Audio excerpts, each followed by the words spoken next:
everybody, are we recording? We are. Okay, this is Jennifer Nisanoff. I'd like to call this meeting to order. Do we talk about a quorum now, or should we wait till we get to the roll call?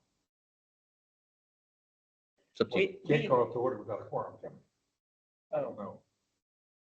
No. Okay. Well, we do not have a quorum today, so we can have a meeting, but we won't be able to vote on anything. So if it's okay with everyone, I'd like to at least get some things on the table and discuss, and maybe we can make a little bit of progress on a couple of things. Why don't we all rise and say the Pledge of Allegiance? I pledge allegiance to the flag of the United States of America, and to the republic for which it stands, one nation, under God, indivisible, liberty and justice for all. Okay, let's do roll call. This is Jennifer Nisanoff from the Safety and Security Subteam. Why don't we just go around? Good. Hi. Hey, how are you? I'm good. Everybody, this is Flavia Walsh. She's the chairman of the CBD. Hi, how are you, everyone? Hello. Hi. So Bob and Nice to I meet you. serve on the board with Flavia. I'm Okay. Stacey Haas. Hi, Stacey. I pretty much know everybody. Well, I don't know if you know who everybody is. Yeah, the gentleman that had never seen him before. So Okay. the guests don't sign in. Yeah. Well, Not No, on- guest sign in on the sign in roster up here. That's for the committee. Thank you. Announce myself, Marty. Yeah, why don't we just go around? AC. Joe Rollins. What's your acronym? I know that. That's right. Bob Gebert, Monticello. Carol Hancock. Daniel Potter, Gateway. Okay. Flavia Walsh, Gateway. And on the Zoom call or Teams call, Dean Groves, also a member of the Safety and Security Subcommittee. I see you talking, Dean, but I do not hear you. You don't? Try again. Give us a second. Give it a shot again, Dean. There we Yeah, go. I'll try. Dean Groves, Safety and Security Subcommittee. Anybody else? Online, we've got Georgia, we've got Laura, Nathan, and Anthony. I can't see that. Anthony DeAndre. Okay, welcome. Since we don't have a quorum, do we need to make a motion to allow Dean to participate remotely? No? Okay. Okay. That was roll call. Any public comment today? Yes, sir. I have one, and we need to figure out a way to know who's going to be at these meetings before they start. So we're looking for suggestions since the chairperson can't communicate directly. Yeah. How best, this is the only group that has this problem, but how best can that be resolved? And we know like 3 days ahead of time who's going to be. Why don't we just make it a requirement that, and I don't know if I can speak for you, Georgia, or not, so jump in if this is inappropriate, but can we just say a certain time, we can pick what time that is before the meeting to let you know whether each person will be there or not? I know occasionally you actually do ask people to let you know. Okay, this is Georgia. If the group could let me know if they're coming or not, that would be great, rather than me have to go and ask the committee if they're going to be joining. Okay. So I only received 2 people that said they couldn't make the meeting. So we assumed that you were going to have a quorum, but Danny and Ted. yeah. During the PPAC meeting, before we adjourn the meeting, I always ask who's going to be here for the next meeting. That's just something I do. So I've got Okay. my calendar out there. And That's I a good let you know idea. that I will be there or I won't be. Okay, Excuse me. why- Yeah, go ahead. Jennifer, I'm sorry. I don't mean to interrupt, but That's I okay. could not hear who from the committee is there today besides yourself. Cece. Cece, okay. Okay, well, why don't we do both of those things? I think they're both really good ideas. At the end of every meeting, we'll just ask. who's going to be here next time, and we'll have a group norm, requirement, whatever you want to call it, that if for some reason you're not going to be at a meeting, you need to let Georgia know as soon as possible. And then I just can't send something out and say, who's going to be So here. that's a question about procedure that I don't completely understand. If once we're on this shared email thing, which I will be on soon, Mhm. can one of us just write to everybody and say, No, We- sunshine law, no. You can't, I the know only it's time that allowed. you guys can interact with each other is during an open formal meeting, yes. Okay. Now you can route things through Georgia or myself, yes. and we can distro it, blind CC everybody on it, and make sure that the information is getting distroed, but it's the communication one-on-one back to each other. It's not allowed per sunshine laws. So say a week before the meeting, could Georgia just automatically send out something to all of us and say, who's coming, who's not? I'm sorry, this is Laura. I'm not going to ask Georgia to do that.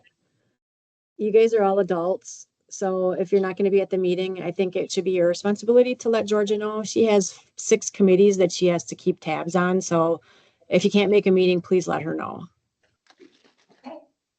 Laura, this is Bob. We do pay her, right? Pelican specifically pays her. I think she should But do it. she should not have to follow up with people to ensure that they're coming to meetings. There are invites It's that a are sent follow-up. out. It's on everyone's calendar. Okay, we're gonna agree to disagree on this. Well, because you we'll have a can't tell me- conversation offline about this, Bob. It's you not can't tell me appropriate for I gotta this pay for forum. something and then tell me what I'm gonna have to do. Okay. Well, in the meantime, oh, This is go ahead. Cheryl Hancock.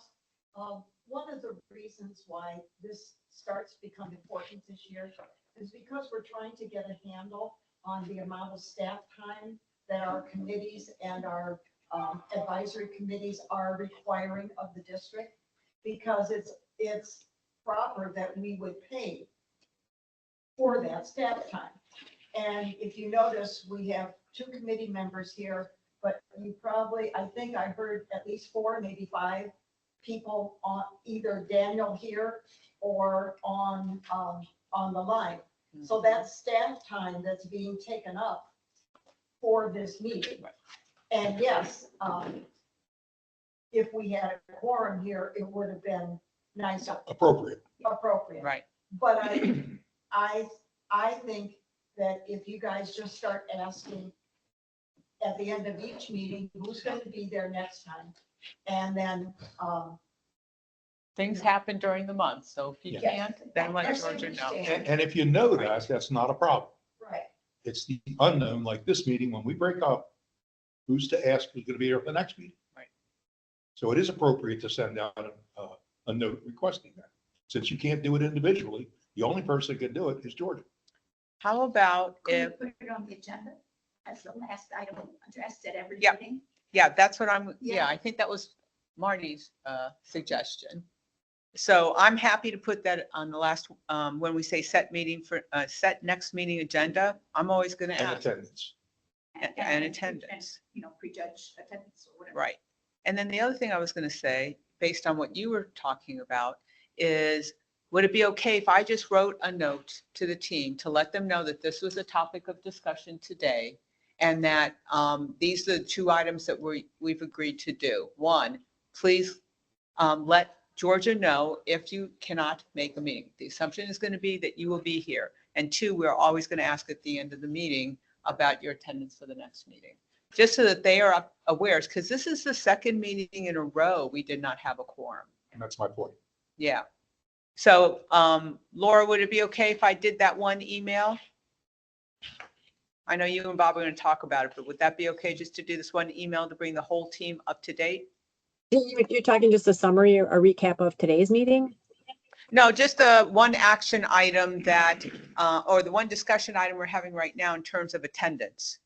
That, pardon me? Yeah, that's fine. Everybody should get an email when the agenda is published as well. So that's another reminder that, hey, you have a Right. meeting coming up next week. And if you're not going to be able to make it, then, that's kind of like a reminder that automatically happens when the Yes. agendas are published. So people should get that and be like, oh, shoot, something came up. I can't make it. So just fire off an email to Georgia.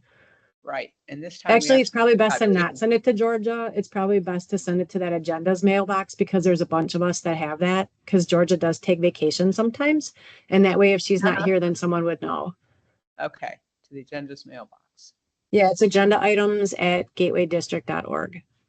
Okay, Well, we clearly need a better pro forma than we have now. absolutely. This is Georgia. Can I also add that the meeting is on everybody's district calendar? Everybody's been sent the reminder or from that. And I actually only have one person that has accepted it out of 7. So just wanted to throw that out there. Yep, so Okay, it's on the district calendar and then you'll get the agenda reminder when the agenda is published. And then you guys talk about it at your meeting. So that's 3 different touch points for people to say, hey, I'm not gonna be able to make it. okay. I'll put that all in the email. Okay, anything else on that topic? Okay. All right, terrific. Any other public comments? All right, we cannot approve the minutes, but we do have 2-minute packages. So let's just go through them and see if anybody has any suggested changes. March 28th. Does anyone have any updates that they'd like to propose for the March 28th agenda? Minutes.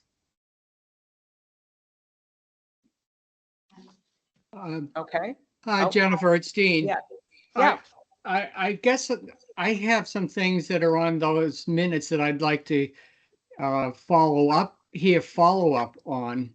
If we could, without having approved the minutes, if we can at least hear if anything has been done. Okay, you want to start with let's just start with the March 28th because that's what we're talking about right now. But let's hold on for that. Anybody have any updates? Because I'd like to close that discussion off. No updates. Okay, is everyone okay if we take a second and just see if we can get any follow-up status? All right, go ahead, Dean. Thank you. Right. I know that today on the agenda is a discussion about the signage, the Right. the clearance signage. So, I think it's important for all to understand that even these minutes from 3 months ago, we were talking about changing the size of the signs back then. So that's one thing. But the other one was on item 7D. The plant/tree removal, Prado and Cypress Grove. Yeah. Has that moved forward? Has that been done by the landscape committee? To clear the sight lines? No, they haven't. And is there a timeline that they will be when that will be accomplished? Dean, they haven't given me a timeline for it yet. Okay, thanks, Dana. I'll follow up with them again. Thank you. They don't have a meeting this month, Yeah. so I'll have to touch base with them next month. Okay, thank you. But it has been brought up to their attention. Yep. I'll circle back on it with them. Great, thanks. Dean, this is Bob. Before we leave this, Daniel, what's the status of the sign? So signs are in place and this committee hasn't moved to change them. So there's been no request to make them smaller? No. Okay. At least we know. Do you hear that, Dean? I heard it, but I don't believe it, but that's okay. We can talk about it. We can talk about it under the agenda item for today. Okay, yeah, let's do that because it was discussed last month, but we didn't have a quorum, so. Okay, we have somebody joining us. Would you like to let the team know? Oh, Jay Gann. Welcome. Sorry, I'm late. That's okay. Afterwards, I'll fill you in on the discussion we had about attendance. Okay. Okay? So we need one more to make it official. Oh, wait, I don't think I can talk to you about it out of the meeting. Watch your email. There'll be something coming. That's just so we don't have to repeat, Sure. Okay, anything else in this particular minutes package, Dean? No, that's all. Thank you. Okay, then let's move on to April 17th. Are there any changes that anybody would like to see to these minutes? This No, was I for was the workshop for the, Yes. uh, security contract. Yes. I was okay with them. Okay. And we have an agenda item to get some status on that a little bit later, so maybe we can hold off and talk about it during that agenda item. Okay, next thing, financial report for May 24. Laura, would you like to either walk us through it or give us any highlights?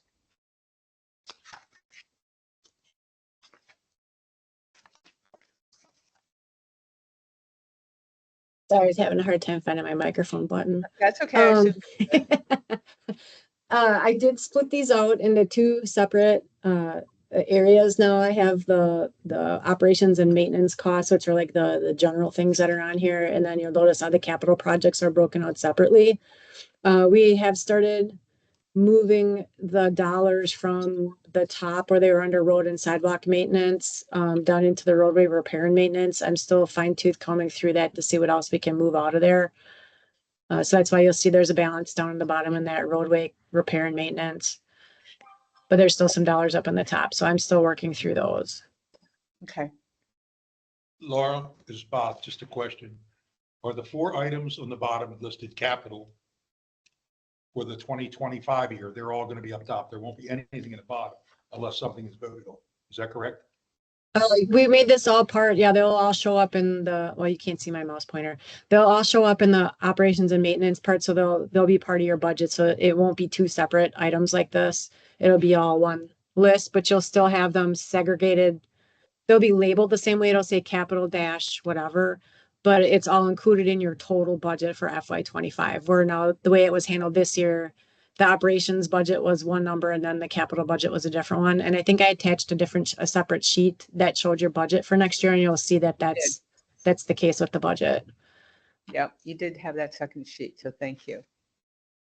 There's a lot of confusion sometimes with where things should be booked.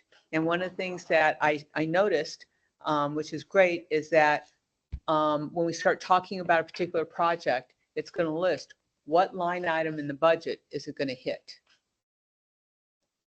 That's going to help us get in front of that so we don't have to go back and change things later on. If we don't like what line item is getting hit on, if we have a question, we can ask about it before the paperwork starts flowing. Correct. Yeah, the purchase order requests for these projects actually have a line on there where it asks which budget code do you want it to be applied to.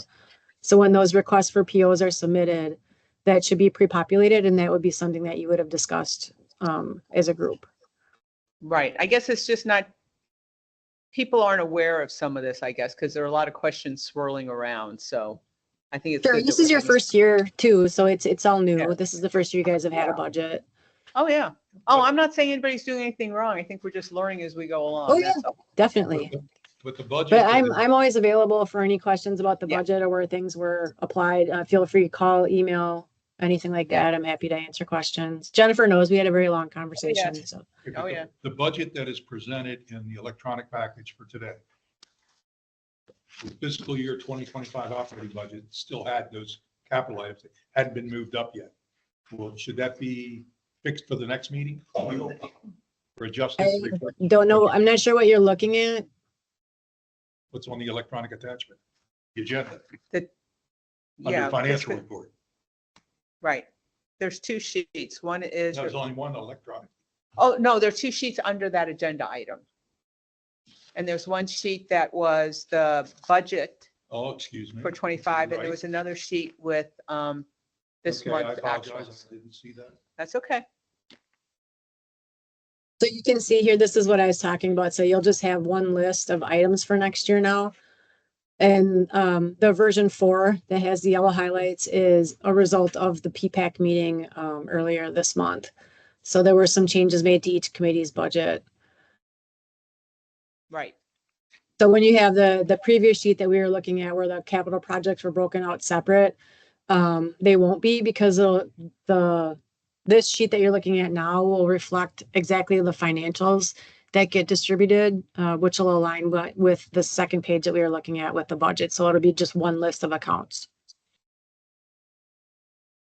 Does that answer your question? Okay, good. Laura, it's Dean. I have a question then on the sheet that's shown on the screen now. Okay, Okay, so the capital for roadway repair and maintenance, $285,000 budget, 123,800 something for year-to-date actual incurred. That's through May. yeah, and I said I'm still fine tooth combing through some of that 180,000 is gonna need to be moved down into there as well. I haven't Okay. finished reviewing all those invoices, but Okay, that's the moves that have been made through May. And I Okay. believe the encumbered amount was for Breno. oh, that was going to be my next question then. So for the resurfacing for Breno Drive, is that included in 123? And No. you think it's in the 29,000 encumbered? Yes. Because it didn't take place till June, Dean. But we had a purchase order, so that's for projects that we know that we're gonna be doing but have not been paid yet. So Okay, that may still hang out in the encumbered field until we actually get the invoice. Once it's Okay. paid, it'll Yeah. move from the encumbered to the actual. yeah, okay. Thank you. You're welcome. Any other questions? Okay, I'm just taking little notes. Give me a half a second because I want to remember what Laura just said. Okay, thank you. Hey, okay. Next thing on the agenda is appoint a vice chair for the Safety and Security Subcommittee. Can't do that. Yeah, can't do that today because we don't have a quorum. The next thing is related to what we were talking about a few minutes ago, and that is the fiscal year 25 safety and security meeting schedule. So keeping to pretty much the same schedule as we have this year with one exception, I think, and that's Thanksgiving.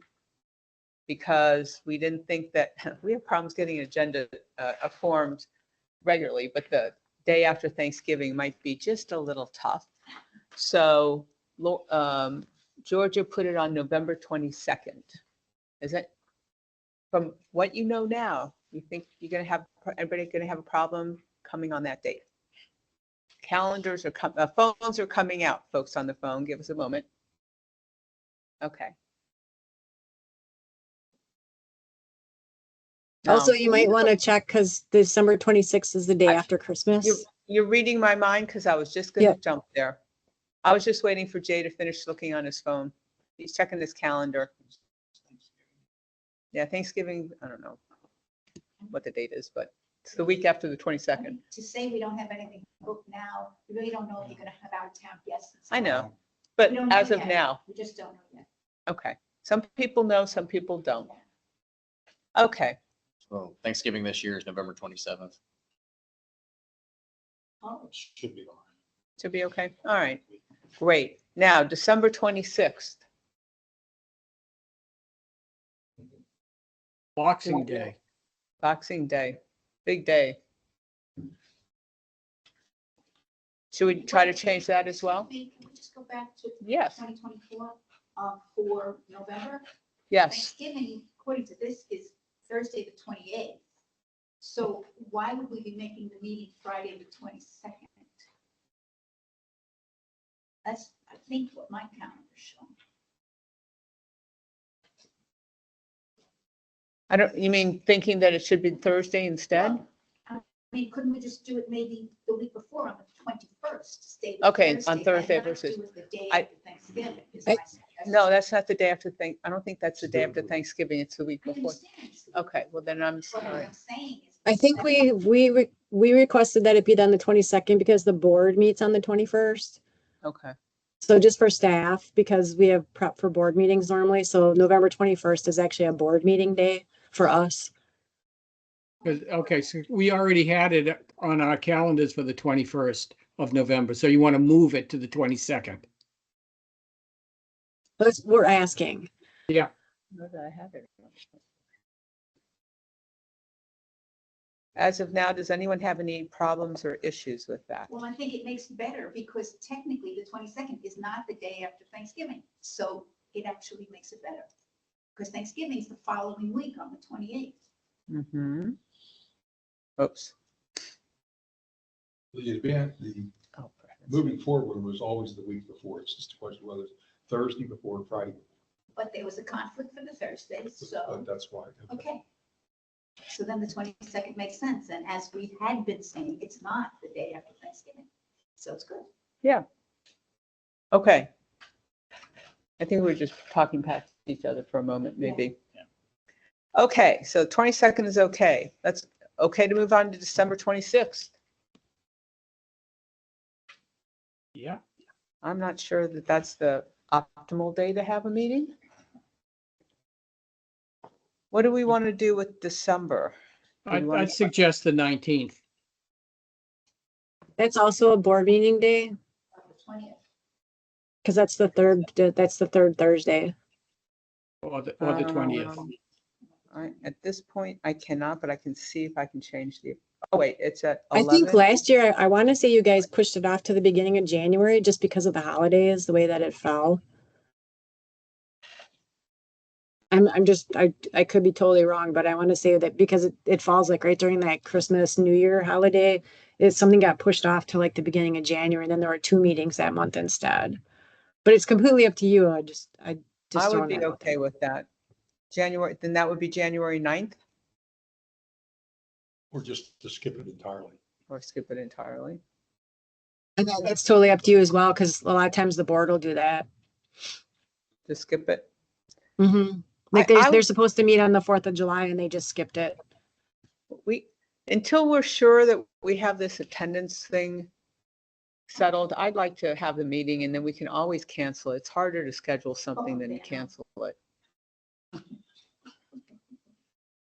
I don't know. That's my opinion, just Okay, being so honest. What date, the 20th?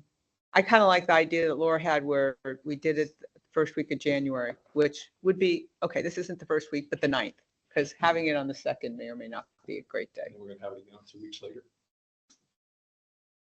PPAC is on the 9th. Yeah. Oh, PPAC's on the 9th. Okay, then let's skip it. Or Or the 20th. You could do the 3rd, maybe if you wanted instead of the 2nd. I mean, that's up to you. Or do it the 20th.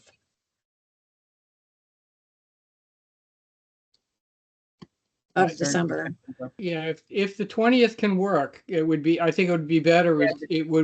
It would be like, 1, 2, 3, 4 weeks after the November meeting. okay. I have an If it- appointment, but I think I can reschedule it. If So, it can work. Yeah, maybe it's a different time, but It's a long way out, can be revised. At least it's a stake in the ground. yeah, okay. People okay with the 20th? All right.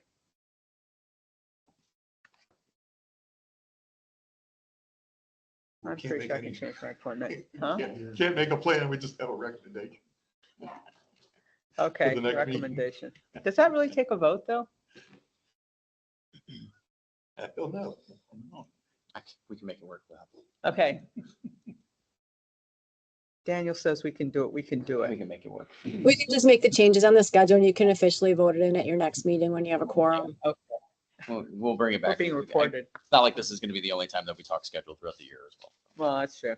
All right. We just have to have it Okay. published prior to October 1st. So Oh, okay. Gosh, I hope we can do that. All righty, let's see, where are we? We are moving on to member items and report. A, Bellagio. All right, we talked about this last time. Let me get to the right page. This is where the folks in Bellagio asked us to please take a look at some parts on their street that they believe needed repair. The net out of it is we all agreed based on some analysis done by one of the folks on Daniel's team that a complete mill and repave, is that the proper term? Correct. Would not be needed. We could just do some spot repairs. Point So, repairs. gosh, I'm going to get this terminology, point repairs. And they came back with some proposals. I'll jump in Please. to talk about the Please. proposals. In the report, you'll see the conditions. There's pictures of items that obviously there's some repairs needed on the road. The overall assessment of the road is sitting at about like an 80%, but there's some really bad patches in there that need to be taken care of. So I had Mark Rothenberger go out and solicit some quotes for repairs of those point repair areas. Atlantic Southern came in as our lowest bidder at $4,720.50. Or sorry, Scott Construction came in at $4,720.50. The next closest bidder was Copeland, and that was at $8,575. And the highest bidder was Atlantic Southern at $11,752. So apples to apples on what they were bidding on. So there was a pretty broad range there. The lowest bidder being Scott Construction at just under $5,000. How is that in relation to the other streets? Because the Tetra Tech report didn't put Bellagio as one of the worst. Yeah, no, Overall. they put them, well, they did an overall general assessment. So they looked at the entire road and said, what is the entire road's assessment? And yes, there were some areas that were in there, but when they weighted it out for their final overall for the report, it was the entire assessment of the entire road based on what that time and that's been at least 2 years now that it's been. So getting back out there, and this was reported through C-Click Fix and through committee members to take a look at. So we went out and did an assessment of it, realizing that 80% of the road is actually still pretty well off with lifespan, but there are areas that are in disarray, disrepair. So with that, we went forward and tried to just isolate and then try to reduce the overall cost. So we're not spending $40,000 to $50,000 through the whole roadway when realistically only 20% of the road needs to be approached. So Is there an overall plan for repaving these roads over the next 10 years or whatever? Ooh, good straight person. We're going to talk about that a little bit later. yeah, ultimately the goal would be to strategically go about setting these up in a capital plan to go through and take care of roads based off of assessments. Now you've got the Tetra Tech report, and I think we have to do a sanity check on the ground, as we've learned with the past 2 roads that we've done between Diamante and Breno, of what really is bad out there versus what the report's saying. So the report takes into account a little bit more as well. It takes in the gutters, it takes in the drainage, there's a lot more involved from the Tetra Tech standpoint than just looking specifically at the asphalt. So if we took. Daniel, this is Dean. I have a couple of questions for you on this. yes, sir. Go ahead. Dean. Okay. All right. So are they really apples to apples? It looked to me like Atlantic Southern had a different approach. They were going to saw cut about almost 1,500 square feet of pavement out, remove 3 inches of pavement down to the sub base, and then replace the 3 inches of pavement. And their price at $11,752 reflects a different type of repair than what Scott Construction or Copeland was doing. They are proposing to mill and overlay 440 to 450 square feet versus almost 1,500 square feet. So my question is, are they really apples to apples? And did Atlantic Southern price come in and then you determined you didn't like it and you went out for other pricing, which may be appropriate? I'm just wondering whether Atlantic Southern had the opportunity to re-quote a mill and overlay approach. Because their unit price is, their square foot price, Daniel, is $7.95 versus $10.50 for Scott, or $19.50 a square foot for Copeland. So, there's some disconnect there. There is, they were given the exact same scope. Everybody was given the exact same scope, and I can vouch for that. Now, whether or not their methods and means were the same on what they decided they wanted to try to propose for us, I have not gone back to Atlantic Southern. That would be a real easy touch point. I've got several other projects working with Atlantic Southern, Breno and Pelican Preserve Boulevard, just to speak of a couple, to be able to to requote for mill and grind. If you would like me to do that, but they were given the exact same scope as everybody else for this. So, But Dean, I think the first question to settle in my mind is we have the Tetra Tech report, we have priorities, and we should budget appropriately to continue down that stream. To Daniel's point, what is being offered to repair Bellagio as a point repair is different. And it's not really a lot of money at under 5,000. I see no reason why not to do it, but that'll be a safety and security discussion.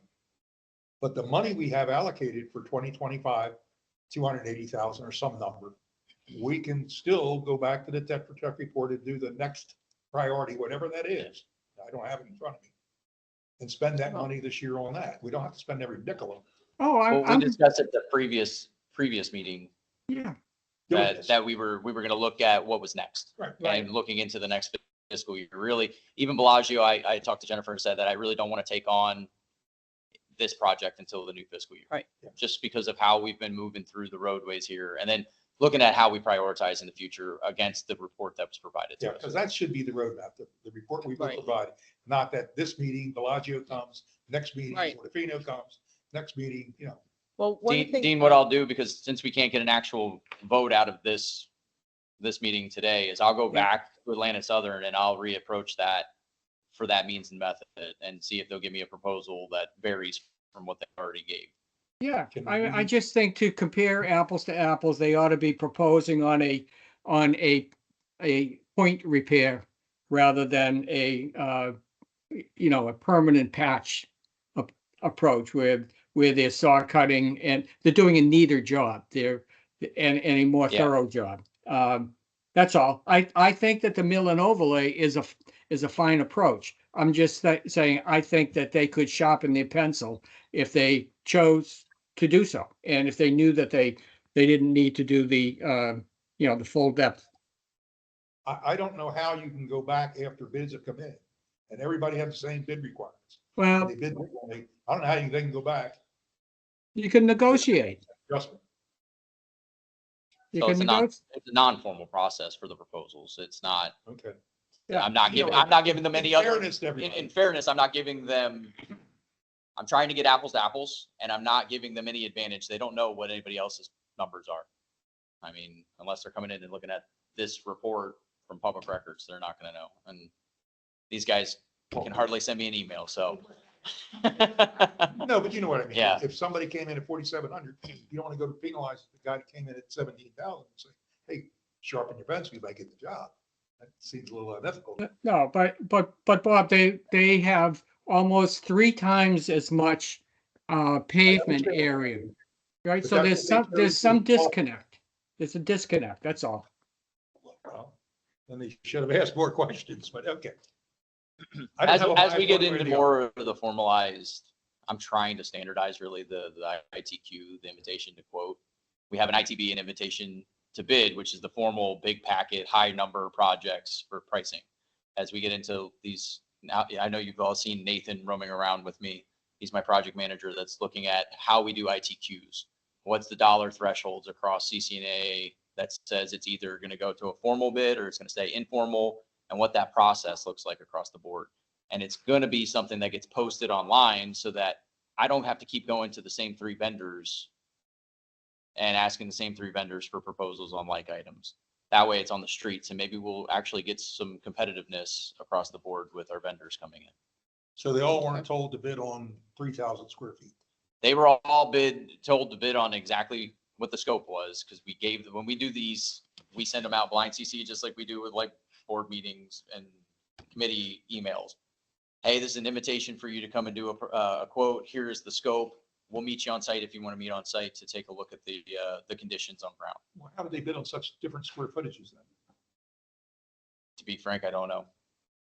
I mean, they were given the exact same Oh, that's parameters, what I mean. the That's same what I'm- pictures, same on-site walk, the same scope was delivered to everybody. Agree with the scope defined. Well, then that's the risk they're going to take. Yeah. And that happens. You get a little bit of scope creep because guys want to come in and do the what they feel like would be the bare minimum. And that's going to vary from contractor to contractor. right? They're going to try to take a little bit more. Mhm. But I will, Dean, though, I will get with Atlantic Southern. I'll have a conversation about giving me a quote for the mill and grind and try to get those numbers back on the board for the next meeting. All right, thank you. Yes, sir. Anything further? Not for me. Anything further from anyone else? Okay. Next on the agenda, Pelican Preserve Boulevard sidewalk repairs. All right.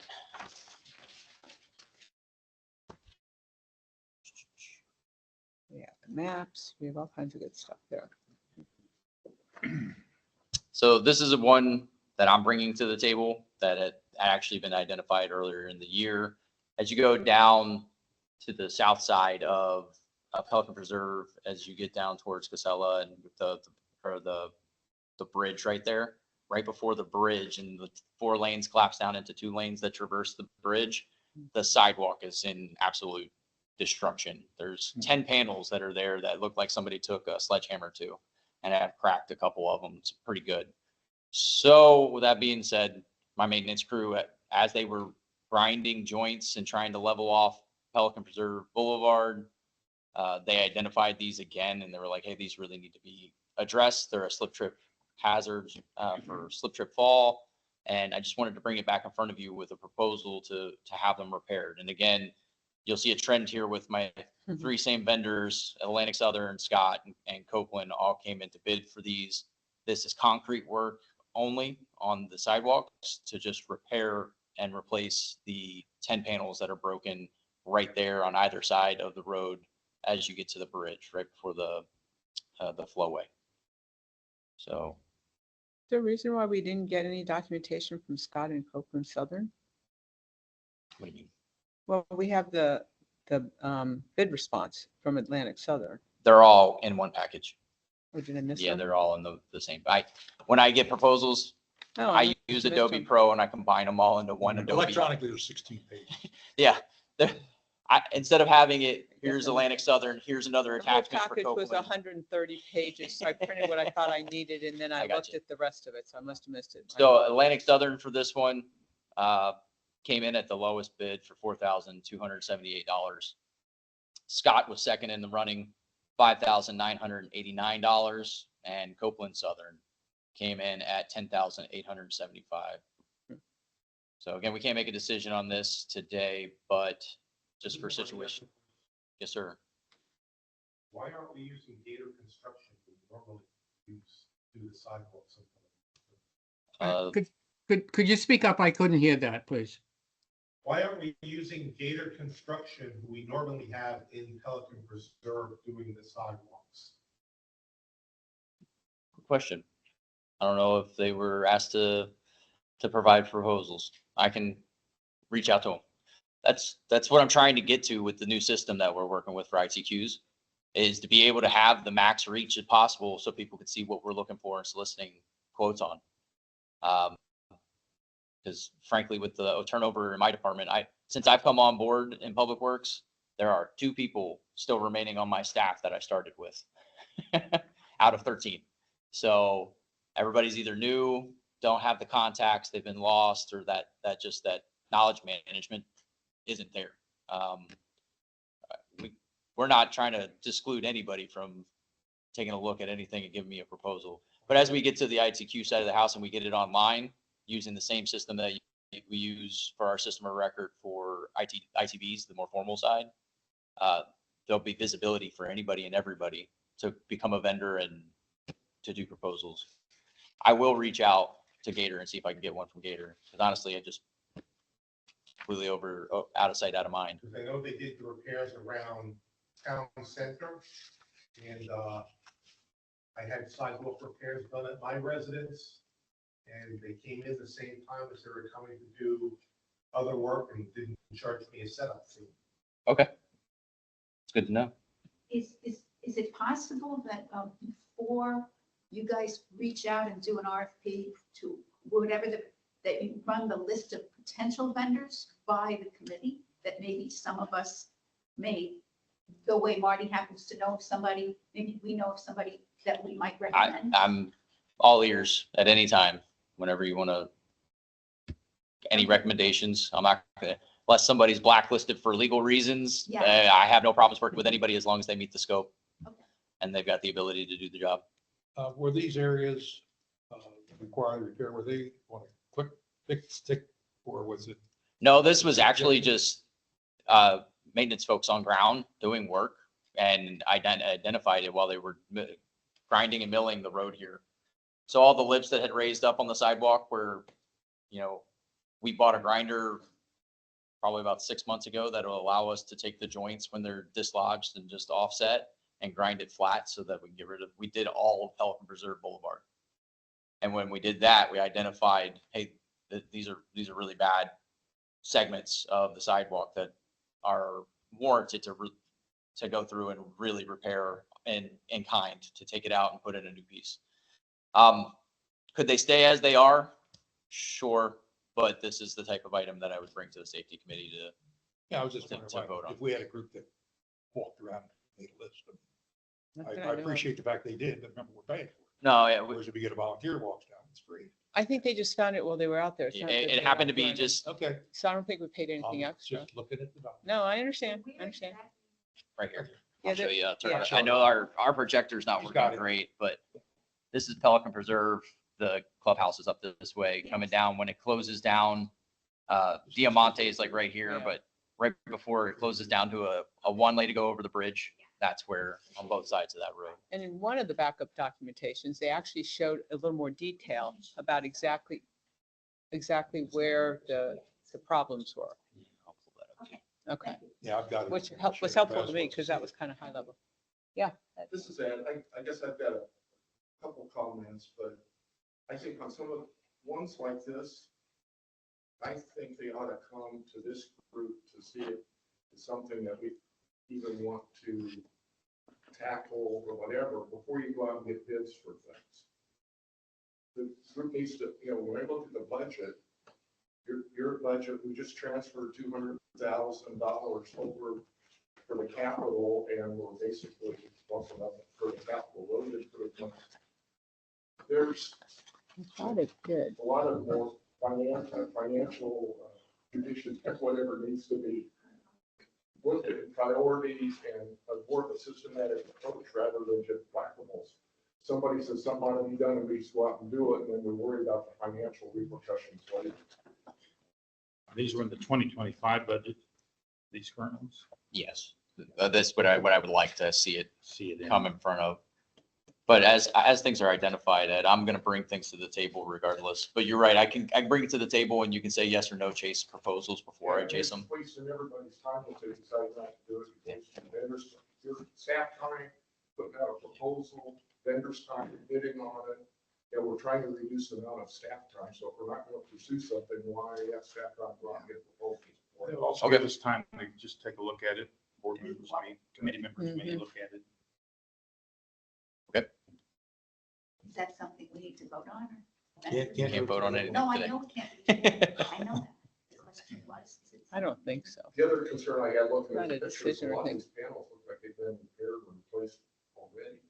So what's going on out there? Who did it last time? Yeah. What was the warranty? From what the damage looks like, it looks like lawnmowers. So there's been some displacement of soil and stuff around the grass that's on the edge of the sidewalk.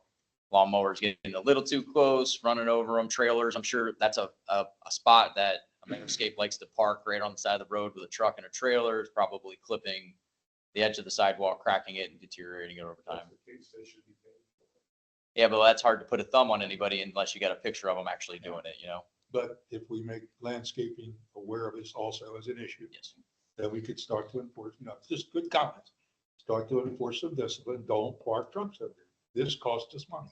Nobody ever came to us. So yeah, it's an awareness. All right. Okay. Well, I don't need a vote to tell me whether or not you would like me to continue to pursue with Gator. Or if you would like to do this moving forward, you've got enough people in the room that I can get an appetite of whether you would like to No reason actually. not to. You've gone this far. Yeah, okay. But But we I'll- can go out and take a look. This gives you time in between now and the next meeting. You can take a look. It's right at the base of the bridge. You can't miss them. So, Right before. Right before you start. Tiberio. correct. Or say, Before you get to this the- out for yeah. the 25 budget year. So then. Which I'm fine with. Oh, So get the quotes, get it back and get it approved, and then not issue a notice to proceed until these guys are fair. This size project, they're gonna hold pricing or give or take. It's not gonna change drastically. So Daniel, question for you. go ahead. There has been a couple of requests from a resident from the first street when you go over the bridge and you turn left. Cameron Milano. What is it? Camarel. Could be. There's some issue with drainage, gutter drainage at that first unit, that first house. And I don't know whether your staff have looked at that yet or not, whether there's a need to do any concrete modifications to the valley gutters or the drain line or anything, but I just put it out there for consideration as, when whomever gets notice to proceed with concrete work, it might be prudent to talk to that firm about this drainage area as well. Absolutely. Is it the street drain itself, Dean? It's hard to tell. I think it's the gutter drain, and it pools up and overflows into the front lawn area, front grass area. But I don't really know. I've not been there to see it. I've only Maybe- heard of it. Maybe you can ask, if you know that person and you can get together with them, ask them to put in a quick fix ticket with all the details, and then we can get it, or CDD can get it directly from them. Daniel, that's the one that I forwarded to you a couple, 3 months ago. Yeah. Basically, the water's ponding in the Valley gutter. valley gutter in their driveway. And it's just there until evaporates and they drive through it and come in. We've got 5 or 6 of those on Missouri. Yeah, they're all over the community They're like all that. Everywhere. You just drive down Prado and look at Right. Prado's valley gutter patch job. That's all. I don't know who approved that. It was well before me, but it looks awful. So the concrete is not damaged, crumbled. No, It's just, it just sits at a low spot that you, Splashes up on the car when we drive it. I prefer, and you can tell me if I'm all wrong here, Dan, but I really like the idea of people putting in these problems through Quick Fix, because then they can get tracked. And I there's like a point person who knows what they believe is the actual issue. prefer it. The chairs all get forwarded those emails as well. Yeah. So you get, once an I item do. goes in, everybody can see it. There's a high visibility to it. Yeah, My staff is constantly tracking it. That's our O&M for out here, basically. It starts with C-Click Fix on top of what the committees bring to the table for items that they'd like to see done. yeah. Yeah. Okay, well, going forward, and then we can always. It's in use there. One person. just so it's. There's a lot of drainage issues across the board, and a lot of it is really due to sidewalks really settling over time. The perk sand that's underneath a lot of these sidewalks shifted out with water displacement. Grass has grown so thick because of, being irrigated, and now you've got a very thick soil level with high level grass that's been edged. And as soon as somebody's sprinklers plus rain hit all at one go, it just pools on sidewalks. It pools in valley And gutters. we've been on record of repairing them when they create a safety hazard. Yeah. Of scum on the sidewalk. Yep. In a valley gutter in front of a driveway, that's a little stretch. We also found a little bit of a different quick fix, and it was basically putting in a small Funnel drainage. funnel drainage through a channel lock so that we dig down, create an avenue where water can actually flow through versus being trapped by Off of the sidewalk into the street. valley gutters. Yeah. And they did a trial of some bricks, Yeah. take the grass out, put bricks, all of which have worked. It's got no place to go. But this is a very different situation. That's. No, yeah, that's sidewalk. completely- Very different than a resident complaining that his car gets wet. Well, I mean, if it was flooding up towards the house, That's different. but then I'd have to get engineering involved with maybe looking at a design. So. A lot of settling out here. I get a lot of C-Click Fix items that are due Yeah. to just settling. All right. And Gateway's got a ton of broken sidewalk because of the oak trees. Thank God, we don't have that issue. Yeah. Generally speaking, we have some. Yeah, we got rid of the oaks. Okay, yep. Next. All right, moving right along. Let's see here. Next thing is warning regulatory signs at gatehouse area. We talked about this a little bit earlier. Is there anything else that we need to talk about at this point?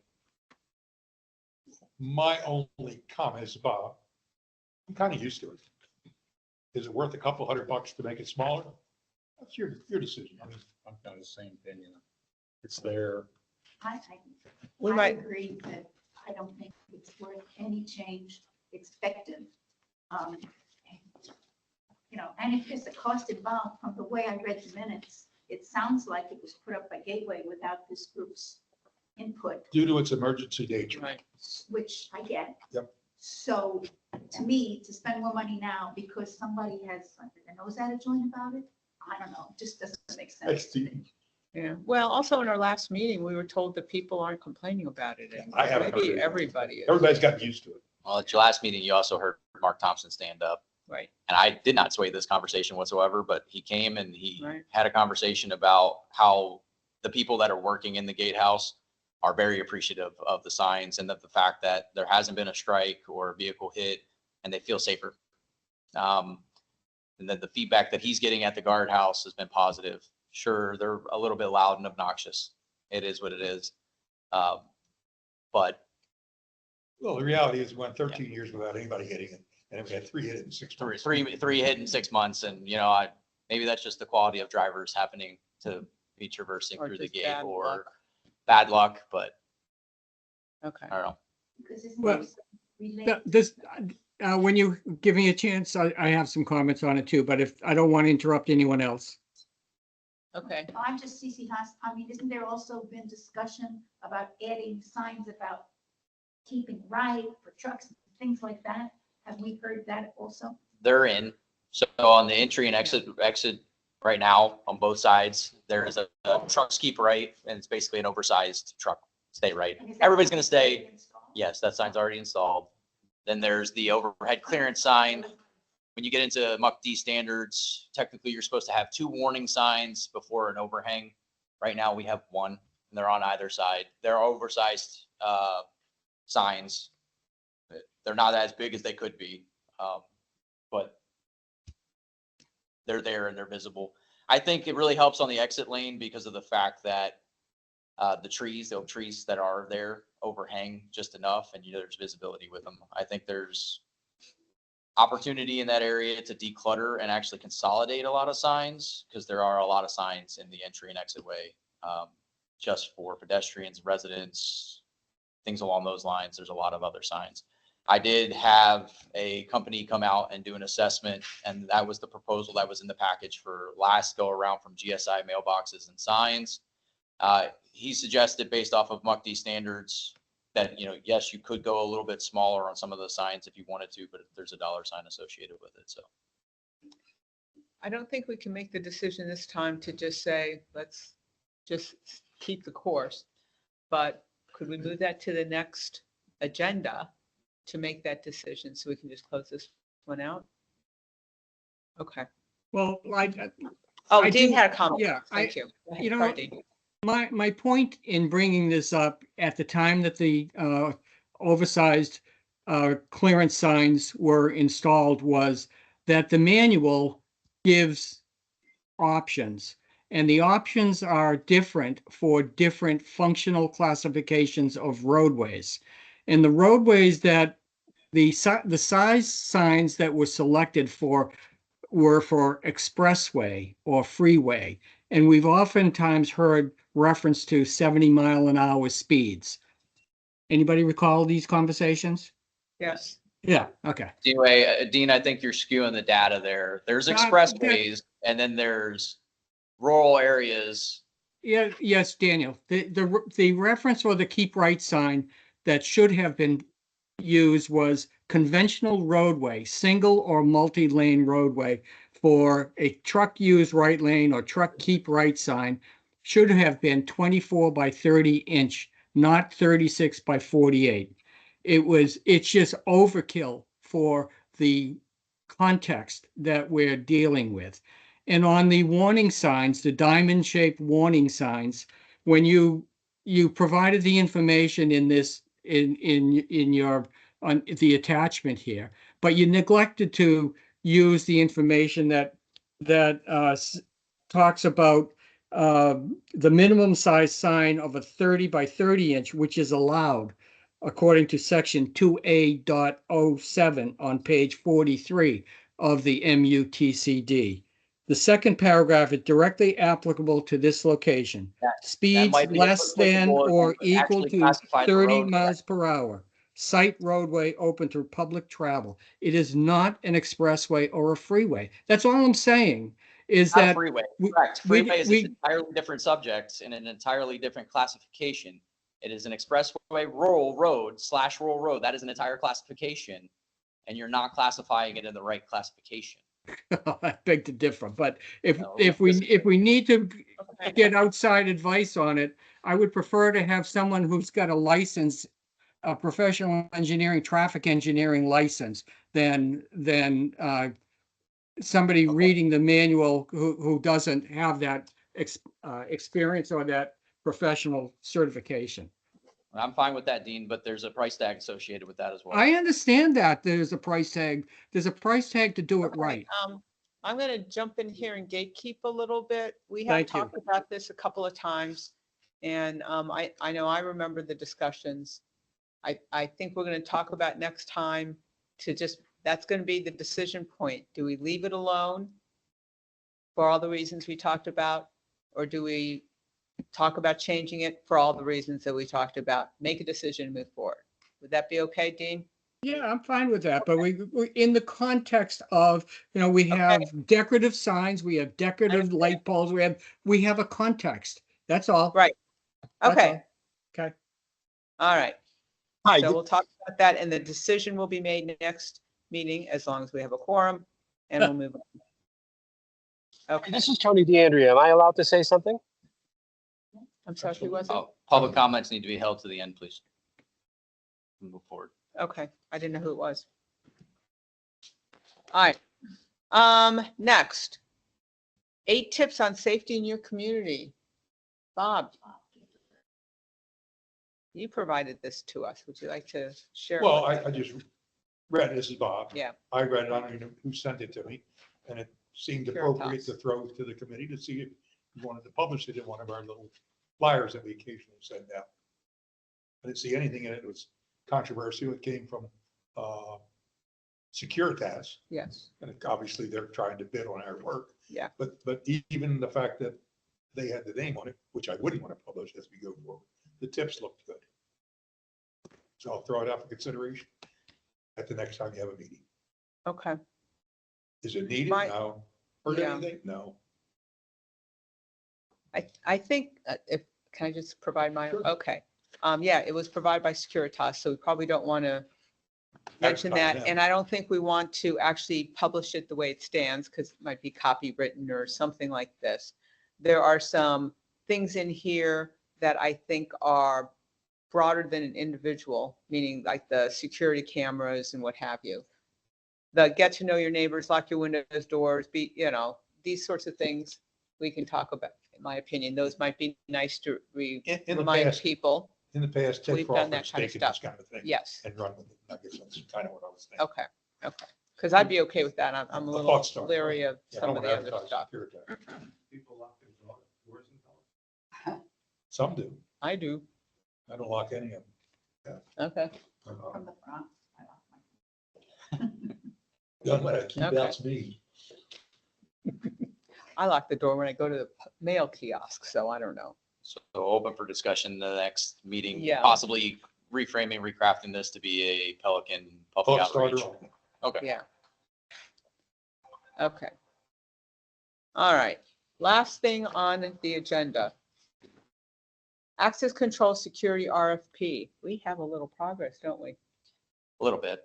Yeah. So I believe we've cleared legal and we're getting ready, hopefully this upcoming week. Randy was out this whole week for vacation, so getting this thing posted.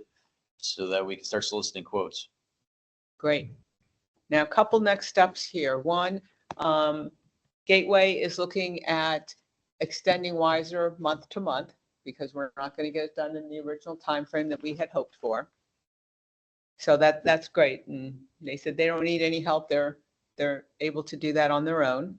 The second thing is we talked about a couple of times about the post orders and the fact that we really need to get started on writing those post orders. Dean probably remembers it, but for our two new folks, every time we go to update post orders, it takes a lot longer than we ever expected. And one of the things that we discussed here was that the vendor really should be providing input. So what we were going to do is provide a shell or template, whatever you want to call it, by including the what. This is what we've asked them to do. So we can put that together for them. So then all they have to do is put in there the how. So that's what they're planning to do to make sure that the what is being accomplished. A lot of advantages to that. One, it cuts down on time. And two, we're sure that in the post orders, we have everything we want in there. What we probably need to do is set up a small team of people to do that. And in fact, in the minutes from way back when, page 10, I didn't want to rewrite this, so I just said page 10. So if we go back to page 10, we said that we would want, oh wait, this is something else. I apologize. This is for part number 2 of my discussion. So anyway, maybe it's the same team that can do this. I don't know.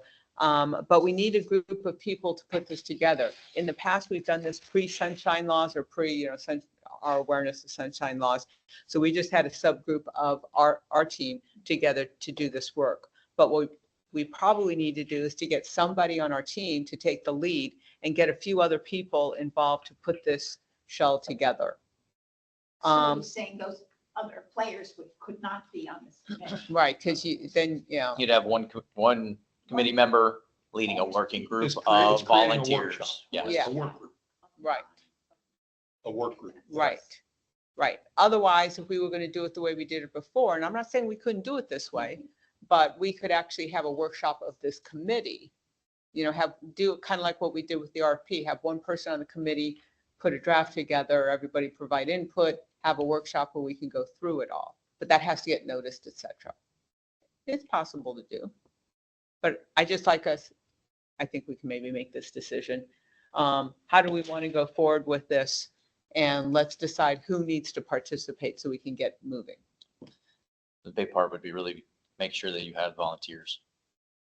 Yeah. The volunteers are the crux. Well- Legally, can the chair solicit for someone to embark on this? They won't be making any decisions. So Jennifer, if you could. Yeah.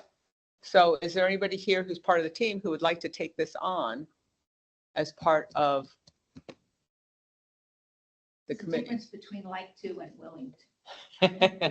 Well, let me tell you some of the other things that we're going to look for people to put together, because then maybe we can try to tee people up.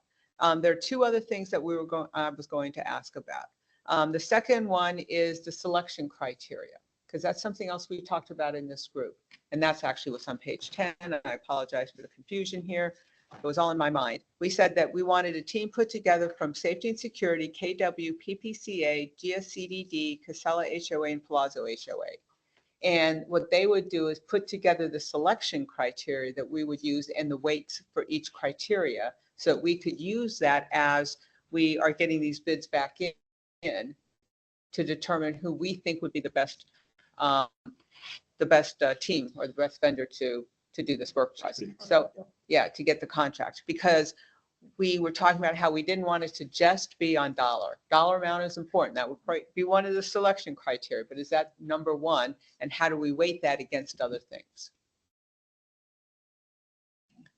So that's the second group that I was going to propose talking about today. The third one is totally unrelated to this particular issue. It has to do with FPL lighting. We've talked a lot about, do we want to change over from Gateway owning the lights to FPL owning the lights, and then they would be responsible for all the maintenance, et cetera, and we would pay, an ongoing fee. They're doing that over in Gateway in certain places. They think they're going to save a lot of money. We don't know what our situation is. So what we've talked about doing in the past is putting together a little team, not to make the decision, but to do a business case. And that business case would help us make that decision, probably would be a big contributor to the decision, but is it really going to save us money? And we would get, a little group of people together to put all that information together. I understand FPL is willing to help us out a little bit. So that would be really nice to get their help, because we'll get the real costs from them, and we can get the real cost for where we are today from historical records. And is there a potential that should the decision ultimately be to go with FPL, that would have an impact on our overall budget, GSCD and our ad valorem taxes, everything? Yes, I probably It should won't just not. happen in the short term. No, No, we're talking. So As probably for long term. Model year 26, budget year 26. So we Yeah. know. to the Right. point.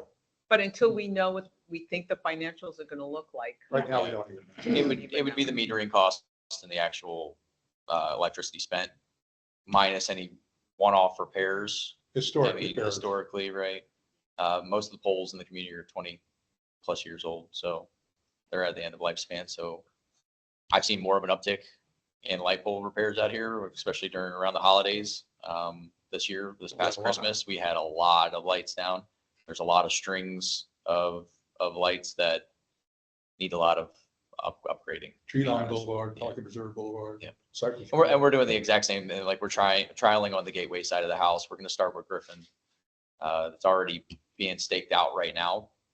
They're about to start work on Griffin by the school to get it done before the schools starts back up again, and then pushing down into Gateway Boulevard and eventually doing all of Gateway Boulevard.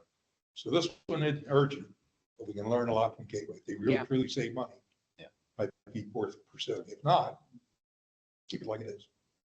Yeah, well, we can learn from Gateway in terms of what the actual costs are. I don't know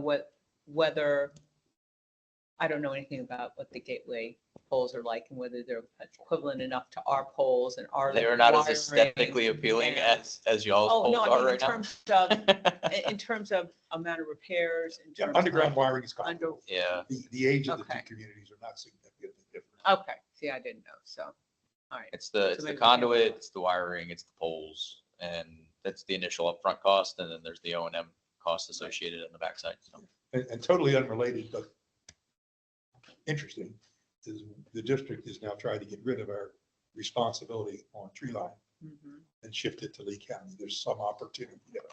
So if that can be done, that's a no-brainer, Mhm. but that might also enhance going forward. Unrelated to FP&L, but still. there. Sure. But as far as staffing, none of my staff touches the light poles. It's all contracted out, pushed out to a vendor to fix. So Yeah. whether or not FPL is any more responsive than those vendors that we currently use are, West Coast may Lighting. find right? out. You don't know, but Do we know Um, any comparison of the pricing? not at the moment. Well, Okay. This is Ed. Peter and I get some backup from based on their ballpark quote. It looked like it was gonna run around 100,000 a year. If you want to look at FPL, because the rental cost of the lights. And we would have to pay it up front, about 450,000. So if they amortize that over 20 years, that's like 20 grand. So currently in the budget, you have 80,000 for repair of streetlights and electricity. But we're nowhere near that this year of expenses. But if you actually spent that 80,000 budget plus the 20, it'd probably be a break even, but we're nowhere near that 80,000. And so far we have been, it appears like we're getting free electricity for the majority of the lights. Nobody's being billed for them. And you got to remember, the 80 was a number that we just went with because that's what Castle and KW had been purporting year over year. Right. And we've And found opportunities, in most of those numbers, particularly landscaping. so we're trying to track it, but some of those costs for Bentley and that appear in the road maintenance, and Yeah. they're not all in the street lighting, but even if you look at those, we're only at 20 or 25,000 this year, I think. So Okay, to me, it's a long haul yet before we Absolutely. make a financial sure. decision to do it. So. Yeah, and I'm just proposing that we get started. Yep. Okay, so I don't know if that helps you in terms of, well, there's some other opportunities to get involved with other things. So, And the last work group that we discussed was point repair, road repair group. oh, yes, yes. And as Bob said, looking at the Tetra Tech report and other items, try to look at that report and say, okay, what do we want to propose to put in each year's capital budget over the next however many years? You know, which roads should we try to attack first, second, and third, and try to put a plan together. And that plan will get changed, but you And need a group plan that to might begin say, with. do a spot repair or point repair, not mill and grind. Yeah. And we think we have somebody that's All right, willing to help us on that to start. But we need those 4 work groups formed. okay, so we've got the safety and access control. We've got and there's 2 of those, right? There is Selection and post orders. selection and post orders. Selection criteria. We've got the FP&L, and we've got the repair. road repairs. Okay, So we can somehow solicit So- volunteers to help with that. yes. So then Anybody here? is the person who says, okay, I'll take care of this one, they have to go find the volunteers to, Well, and then become the door monitor for all of that. Become the door monitor, yes. Maybe find the volunteers. I think we need to talk about that because for at least the safety and access control one, we had people working with us already. So maybe that might be a little Loosely bit formed. easy. It was Format. very loosely formed, but it'd be a place to start. So And the you would district be would starting. put out with- a notice to the whole community, Yeah. soliciting volunteer with these specifics. So if somebody's got, Okay. you don't have to go knock on doors. No. We'll solicit volunteers. Mhm. So does anyone from the committee have particular interest in any of these that they'd like to volunteer for?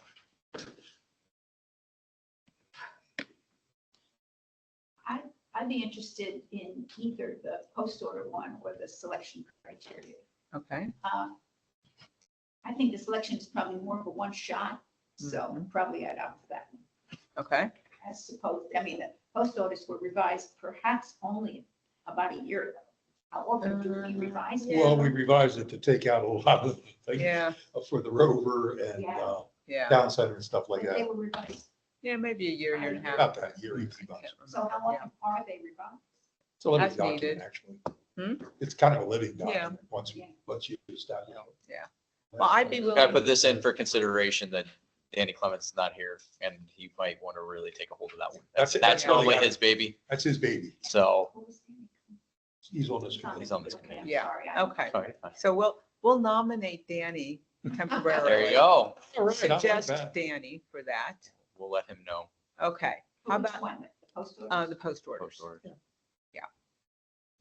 What about the FPL? Anybody have a particular interest in FPL? Well, I'd like to make sure he's on that committee, We were volunteering. I didn't see your hand go up. but is there anybody on this committee that might be interested? Pardon me? I tried to volunteer him, but he didn't. Oh. Well, I'd be Jennifer, interested in. I'd be willing to help to work on Okay. that one, but I'm remote, so that Well- just as a factor. Yeah, but Dean, you do great work, whatever you Yeah. do. Yeah, okay, so we'll put Dean there. And then road repairs, I'm staring at somebody that I'd like to nominate. Somebody named Jay? Why not? If you don't want to, that's fine, but thinking about your background, you'd be. Is that just for, just for anything that's nominated, say a resident? Oh, no, it's actually in the package, the 131 or 2 pages, whatever it is. There's information about a study that was done by Tetra Tech, where now this is conceptual. They went through, they looked, you got it. So the goal is to put together some kind of plan that says, yeah, we like the order, or we're going to readjust the order because we've gone out there and we've taken a look at it. And so we can do capital planning for 26 probably, and beyond. Here's what we would recommend looking at first for 26, maybe for 27, 28. I don't know how many years it is. I don't know what the cost is. And And and Jay, what the have other you. part of it, that was focused on mill and repair. Yeah. It wasn't focused on repair. And now we've come to the conclusion that it probably makes more sense, when appropriate, like Bellagio, where you just do a point repair for 7,000 versus a 200,000. And in my mind, point repairs are O&M, right? And then full road repair, replacement is cap, that's a capital project. Well, in my okay. mind. Well, and That's how I I'd don't like to, disagree with that at all, I except that think we're laying out, allocating $250,000 a year. I don't So think we need to go that, to Well, that maybe extent. we if will, maybe we prioritize. won't. We'll see. But if the thought process is if we go purely capital projects, we only put 200,000 a year in. And if we're pulling more than that out, we're not gaining anything in reserves. So if we can do it within the O&M, by maybe stretching it out a little longer, we can still preserve our capital assets. Okay. Just a thought. And for these teams, I think we're going to have some support from the CDD. And as Bob said, we can get other residents to join us to help out. We as ain't gonna well. get a lot of support for the CDD because we can't afford it. But they are Oh. work groups. We can still give them that support internally. Okay, And the way we get it is we have a history of having work groups that work well. Yeah. Doug Zander can help the people. This is Marty, I have a question. yes, sir. So is it appropriate for Ed to be in that working group? Or he's also on the PPAC where it'll come before that board for a vote? Not a problem. Work group makes no decisions. It's just a recommendation. It's recommendation. So And actually what that would be, it would be a recommendation to this committee, and Right. this committee would then make a recommendation to PPAC. it'd be twice. removed. So it would be on this committee to make a decision then. Good question. Yeah, no, Good it's a good question. You're He tried for you, Ed. not allowed it. No. He tried to help you. All right, Okay. so So you can establishing, think a- about it if you don't want to agree right now. I don't want to put you on the spot, but I'll make sure I I put guess this I in, did. in my roll-up notes after the meeting. Okay. Every meeting for the subcommittees, I typically do an action item, kind of what we went over for the agenda and what was the result of it. Obviously, there's not gonna be a lot of results on this one, Thank you, but sir. things that we talked about yes. topic-wise, I'll kick it out to the committee, and this will be something that we can reflect back on in the next go around. Because basically, when I get to the time frame when agendas are due, I go back and see what was submitted from everybody across the board, and then any holes that were missed from my notes the previous time, I'll make sure there's an agenda item in there okay, so that we great. can readdress it. And will that be sent to us by that email or it will be on the site? Gateway, your gateway email. Okay. Two things that I'd like to just see if we can get quick status on. Bike lane. There's one stop left on the permitting to get it approved, and then we can get it out to the streets for solicitation. Think they'll Right get now, that this year. Oh yeah, Nathan is crafting with FTE what that scope looks like so that we can get it out to the streets for solicitation and get it done. More than likely, it's going to be McShay. They're the only people in town that really do striping at that level. And that's a relatively, once the permitting's good, I should be able to get that one through. Hopefully, if not fiscal year, through the end of the year. This is Okay. Bob again. That's kind of mind boggling. So it's about 9 years ago, we had all the chevrons. Everything was marked. Somebody came through and blacked it out, and we have been months trying to get them back. Just I'll leave it at that. That's a frustration. I understand. So once it's approved, we'll get it rolling. Get that Through project- reading the permits. Yeah, the permits. Okay. We'll put it I out. would suggest that you have the status report on the speed hump and the bike lane I- on all the speed humps. Oh, on the speed hump was my next thing on here. Yeah. But yeah, okay. We'll get that on the agenda. So we can- Jennifer, I had a comment on the bike lane. I didn't know whether, Daniel, you Oh, okay. heard back. Daniel, did you hear back from Oliver regarding the intersection at Pelican Preserve Boulevard and Cypress Grove Drive? No, we didn't hear back. You're talking about the stop bar? No, it's not the stop bar so much as it's the going from Cypress Grove to Pelican Preserve Boulevard, the bike lane shifts for the left turning bike traffic, shifts to between the two travel lanes, shifts over to between the two travel lanes. So the left turning bike lane is in, between two rows of cars. And the right turn looks like it's mixed in with general traffic to make the right turn. So I'm not sure that is correct. I know he's he's looked at it, and I wanted just to raise it again as an issue. And then there was a comment on the stop bar. There have been some comments made. I think that Canadian bicyclists have said that the stop bar, if the stop bar doesn't extend across the bike lane or against the shoulder lane, they don't need to stop. That's a Canadian interpretation, is what I understood. I didn't know whether Oliver has such an interpretation. US team, everybody. I know. stops. I know, Bob, I know we're US, okay? I'm Yeah. just saying, does the stop bar extend across the bike lane, or does it not extend across the bike lane Wow. at intersections? I'll have to look at the drawings for it.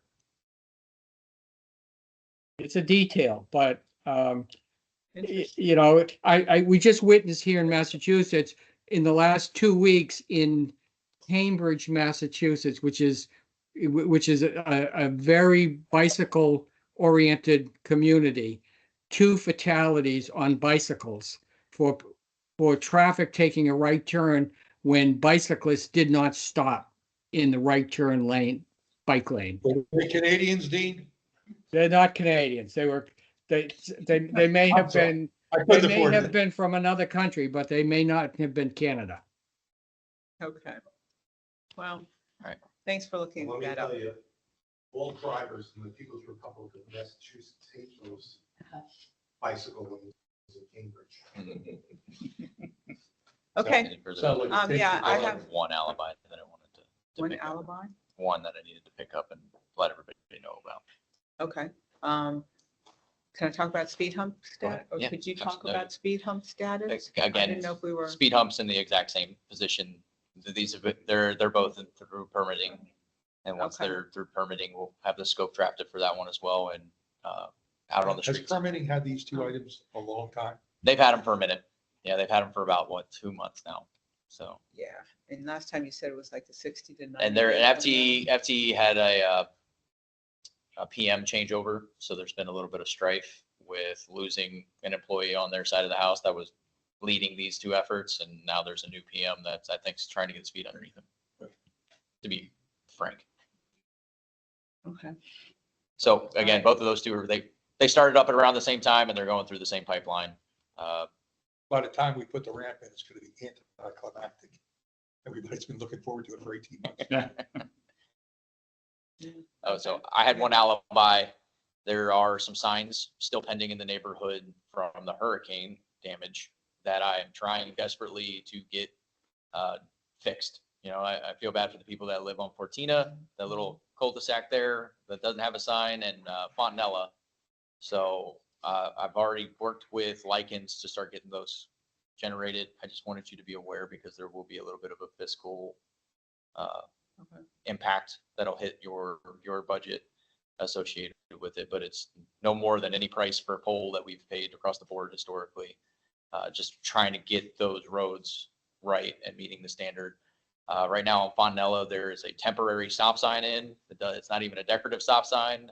There are missing signs at the Fontanella area, and then the Fortina area are missing as well. So, I think every Fontanella sign fell down. or was hit. Okay. Somebody hit it too. So Oh, beyond just hurricane damage, I didn't somebody know. hit it at night. Nobody got eyes on who did what, so they couldn't back charge it to anybody. But again, just one of those items I'm just trying to take care of. Does your coverage include on tree line, the Pelican Preserve Boulevard sign? When you're coming in from Colonial and you want to make the left into our property? That's county. Is that county or? County. Update on the swirly. Yep. So Swirly, What's that? Swirly's the pressure washer system that we'd purchased a couple months back. It's a tractor with a built-in water reservoir trailer that can pressure wash. Well, we bought this thing thinking it was going to be the greatest thing on the planet. It's got a 300-gallon tank in the back, and that tank goes through water faster than we can put it back into. So working with Bob, went through PPAC to approve buying a trailer so that we could move the thing around in the community. It's got like a max speed of about 8 miles per hour, so it's not a very fast tractor. And also as well as a water tanking trailer so that we could refill it on the go. So it'd be a 2-man operation, one running the pressure washer so we can hit sidewalks, and somebody bringing water back and forth from the water points. Talked with utilities about getting a meter for hydrant. We're going to get that established in the community so that we can start filling that up and being able to lock it so that the meter doesn't get used. Hopefully by August or September, we'll see it functioning. Yeah. So the trailers have already been ordered. POs have already been issued. I'm just waiting for delivery of both of the trailers. Our dollar sign was roughly about $13,000. So I came in underneath the not to exceed 20,000. Whose budget is gonna pay for the water? The water, Pelican's using it. Pelican's paying for it. And where is this being stored? It's going to be stored over Is at it gonna be safety and security? Is it gonna be landscape? Or is it gonna be common? Safety and security. It's gonna be safety and security. Because it's just like, well, The sidewalk roads. Yeah. Ponds will occasionally have use to pressure wash the railings in conservation area 6. That won't be more than a couple days a year. So you'll be seeing the big red tractor pulling through the neighborhood soon to do some. I gotta ask, why not just pick it? Huh? Why not just have it pick it instead of buying a separate tractor? Just, this machine is pretty big. It wouldn't fit the back of the pickup. That'd be No, complete. no, pick up pulling the trailer. Oh, that's will, the pickup will pull the trailer. Yeah. That's We how have we're gonna do it. Pick up the pull trailer. Oh, Yeah. okay, well, I thought it was. No, You're right. We no. talked So about it. the actual system itself is a tractor with a water tank trailer, and that only goes about 8 miles an hour. Yeah. The trailer that we're talking about that we just purchased is something to be able to move that around. It's a utility trailer. It's a 20-foot utility trailer. We And that'll have a be a vehicle pickup. that we're gonna All use. Yeah. I misunderstood. But after that, I Good think question, because you're right. I'm good right now. Okay. Anybody else have anything else? I have another question. water in 2025. See what? Are we In budgeting for that 2025, water? are we budgeted for that water? Not specifically. Well, under the master heading of sidewalk pressure washing, we paid 60,000, we took $60,000 saved, annual saved. So somewhere in that 60 grand, we can pay for the water. Okay. And You don't pay for water right Thank now. you. Marty. I think I know. Just there's pressure water. Viola Lake, you want to make it on that, or- I think Dean had a question. Yeah, I'll say something about. Yes. Yeah, go ahead. Okay, so I've been enjoying some of the Facebook postings regarding a dewatering operation that's going on from Pond 36. You're enjoying You it. noticed that? And I thought that it's a perfect example for a test run for how effective speed bumps or speed humps can be. And I'm wondering if the noise has quieted down now that the contractor has installed some ramps over that over even that better pipe. than- Yeah, I was gonna They say- took them out. It's even better than that. Now they're under the roof. They took them out and rerouted it, did a different methodology to approach this project after they started on Thursday and they came out by like Tuesday. Yeah, It was fast and furious and a whole lot of complaints. It didn't have the greatest angles and slope. It was a pretty drastic Yeah. 4-inch pickup and a 4-inch drop off. So we worked through some of what it looked like once you put some steel plates on it and smoothed out what that gradient was. It was a little bit easier, but But to your point, to your point, yes. the high-speed drivers identify themselves. okay, yeah, good. But so are those steel plates still involved, or did you do something else? We went under the river. So what does it go through a culvert or something? Pardon? How is the water getting how are we dewatering? There's plugs that are put in the pipes of the interconnects for the self-leveling portion. So you Yeah. put a plug in there, and then in the center of the plug, there's a valve that accepts the dewatering hose. Okay, And they're Okay. pulling it through. They're So you pulling it. isolate the pond, and then you pump it down. okay. So that speed control intervention has been removed. Yeah, the temporary Everything's been speed hump is gone. Okay, but Road But- looks just like it did before. But people who did travel over it you think have come to the realization that if they slow down, the one with the ramps, if they slow Oh, down, it's absolutely not not. so bad? Absolutely not. Nobody wants to slow down. They wanted the hump removed. Yeah, I know, but if they do have the ramps, because we're going to have a speed hump on Veneto in the not too distant future, that's not going to be able to be replaced with a pipe going underground. So the folks that figured out how to ride over the temporary speed hump with the ramps rather than with just the drastic. Yeah, For- they're not completely analogous, Dean, Yeah, because I had to drive over that ramp thing multiple times a day. You Yeah. had to really slow down Like going over a and curve. go. Yeah, it's like going over a curve. Yeah. And it's not anything like what the hump is going to be like that we're putting on Benito. good. Dean, it did not have a gradual ramp. It was No. Too sudden. I think the design, not that I'm for that Benito thing at all, but I think the design does include. It's much more Yeah. gradual, gradual and ramp. it's longer on the top too. Yeah. I think- Okay. Yeah, it's going to have a 6-foot ramp, a 10-foot level top and a 6-foot ramp. And Right. it will be a lot easier on the automobiles, on the bicycles and the golf Oh, carts. it's not even the same ballpark. Yeah. Okay. I think we had a public comment. Yeah, hi, this Anthony, is are you Tony. still on? Yeah, I'm still here. Hi, Yes, this sir. is Tony DeAndrea. I'm on Bella Vista Drive. And my first question is just listening in here in terms of process. I was held off to the end to speak, and I can tell there are people there that are not members of the committee, and they're allowed to speak. I guess I'm trying to understand what the difference is. Oh, public comment was held at the beginning of this meeting. Yeah, no, And there were comments made then- during the meeting. Someone named Marty brought up something about all gated members of construction. A Pelican committee, everybody that spoke, actually everybody that's in this room is a board member of some sort. Oh, okay, so that's the distinction. That's fine. I'm just looking for clarity, that's all. Nope. But in regards to the signage on the entry, the big billboards that were put in, I just want to let folks know, at least that are there in the room, that some of us have not forgotten about the eyesore that those signs are. And, certainly, if there's a willingness or somebody wants me to go solicit the folks who are against it and who voice their opinion and their displeasure with the signs, I'm sure I can easily get that.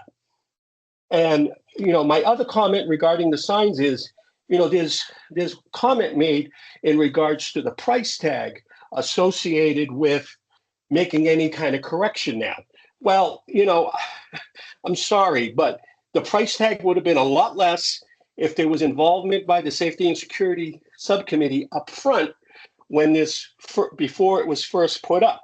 Because I think folks like Dean, who have valid comments, probably could have contributed to that discussion and led us to, putting up signs that were probably a little bit more appropriate for the community. And that's it. All right, thank you, Anthony.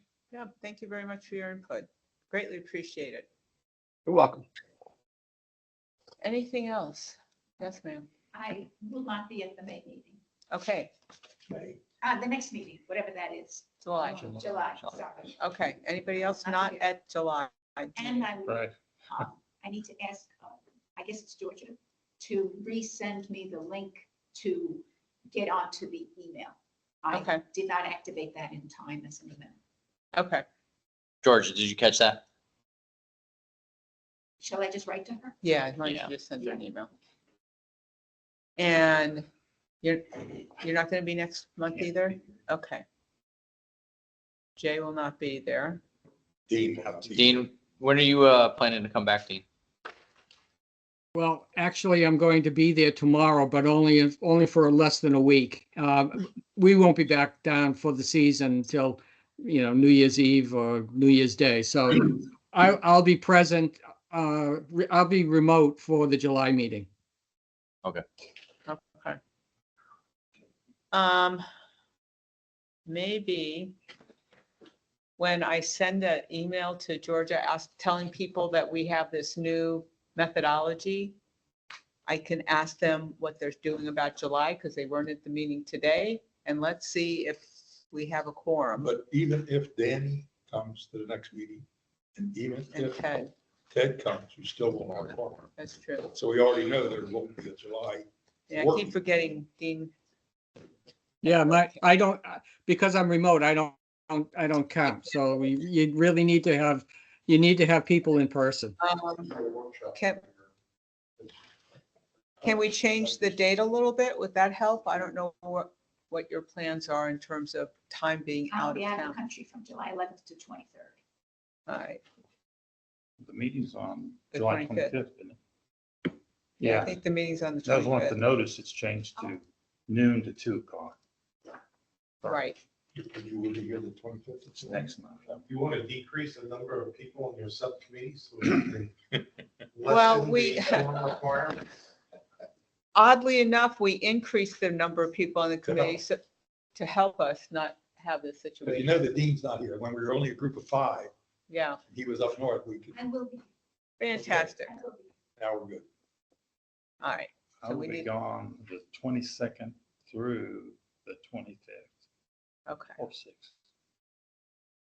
No. Yeah, through the 26th.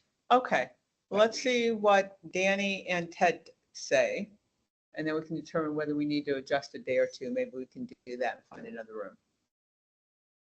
All right. Anything else? Quick question. Yes, sir. Being a relatively new kid on the block, Mhm. how can I get a copy of Daniel's notes from this meeting? I can send it to you. Well, don't we put up minutes? Yeah. Well, we there's have to- meeting but he has minutes, Roll-ups. but I do a roll-up after. Yeah. You can feel free to pass that along Okay. outside if you want to.